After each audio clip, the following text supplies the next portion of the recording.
For decades, the Patriot has been America's shield. A symbol of Western air defense, battle-hardened and constantly upgraded.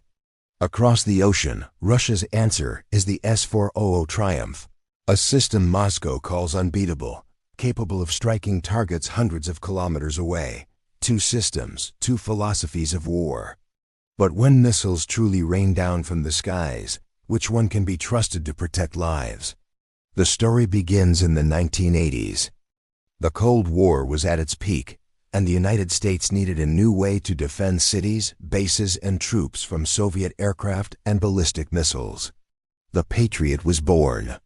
At first, it was mainly designed to shoot down planes, but as the missile threat grew, the system evolved. New interceptors were added, radars were upgraded, and its role expanded. Over decades, the Patriot became the backbone of NATO's integrated air defense.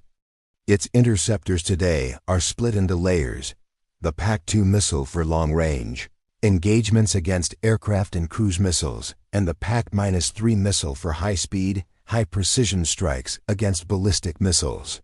Unlike older interceptors that relied on explosive warheads, the PAC-3 hits its target directly at tremendous speed. A hit-to-kill approach. It doesn't just damage a missile, it obliterates it. Unlike many weapons that exist mostly in theory, the Patriot has seen real war. It was deployed in the Gulf War, where it earned both fame and controversy.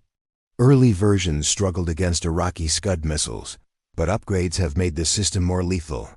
In Saudi Arabia and Israel, it has intercepted ballistic missiles launched by hostile forces. In Ukraine, it achieved something many thought impossible: intercepting Russia's hypersonic Kinzhal missile. It has also shot down Iranian drones and Russian cruise missiles. These are not claims on paper. These are battle-proven results. That experience alone gives the Patriot a credibility few systems can match. Now let's turn to the Russian side. The S-400 entered service in 2007, designed as the successor to the famous S-300 family. If Patriot represents steady evolution, the S-400 represents bold ambition. Its greatest strength lies in range. The system can fire different types of missiles depending on the target. Shorter-range interceptors handle UAVs and fighters. Medium-range interceptors cover standard threats.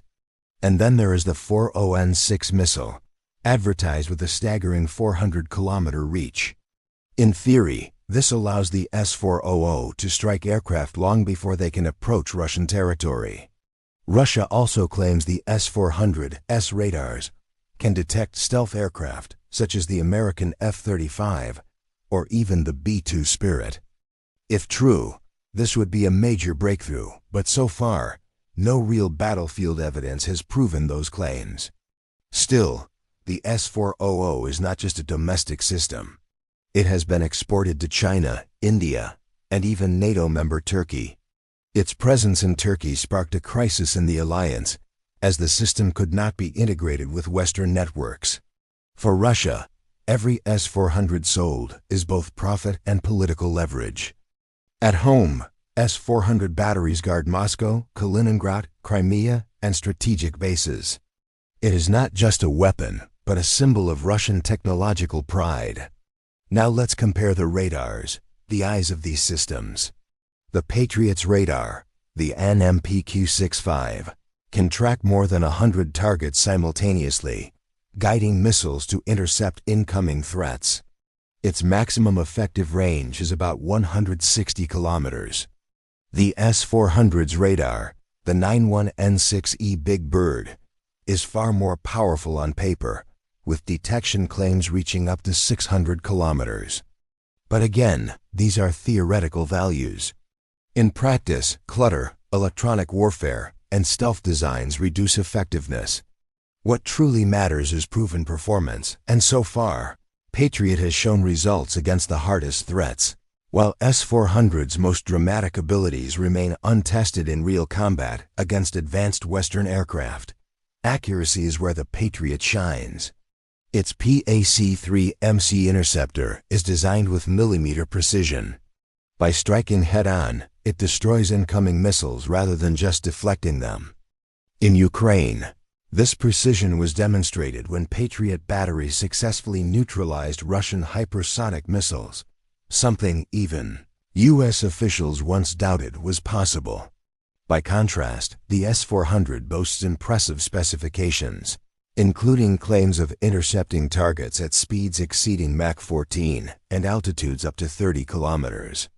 Yet despite being deployed in Syria and Ukraine, S-400 systems have not convincingly demonstrated such abilities in the public domain.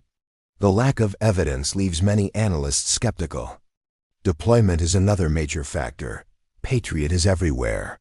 From Europe to Asia, from the Middle East to the Pacific, Patriot systems protect allies and bases. They form part of NATO's air defense shield, and they integrate seamlessly with systems like Aegis and THAAD. In Israel, Patriot works alongside Iron Dome and David's Sling. In Japan and South Korea, it helps guard against North Korean missiles. This global integration means Patriot is not a standalone system, but part of a layered network. S-400's reach is narrower. Russia deploys it at home and has sold it selectively abroad. China operates it, as does India, but integration with other defense systems is limited. Turkey purchased S-400s despite NATO warnings, but as a result, Ankara was expelled from the F-35 program. This illustrates a key difference. Patriot strengthens alliances, S-400 complicates them.